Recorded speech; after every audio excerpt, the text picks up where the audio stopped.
નારણ કાછડિયા સામે ભ્રષ્ટાચારના આક્ષેપ લાગ્યા છે। સામાજિક કાર્યકર વિરોધમાં ઉતર્યા છે।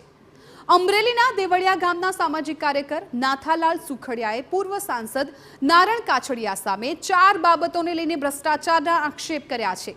આ આક્ષેપ સાથે સામાજિક કાર્યકરે કલેક્ટર કચેરી ખાતે અર્ધનગ્ન થઈને વિરોધ કર્યો। તેમણે આક્ષેપ કર્યો કે નારણ કાછડિયાએ ગૌચરમાં દબાણ કર્યું છે, ગેરકાયદે ખનન કર્યું છે। અમરેલી ભોજલિયાને જોડતા 1566 મીટરના રોડમાં લોખંડ નહીં નાખીને ભ્રષ્ટાચાર કર્યો।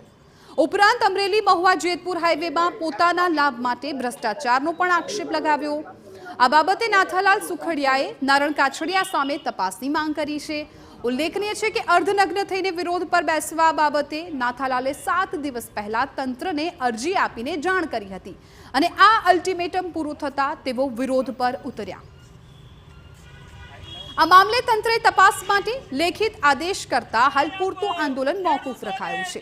જો કાર્યવાહી નહીં થાય તો આગામી દિવસોમાં આંદોલન ઉગ્ર બને તેવી શક્યતા છે।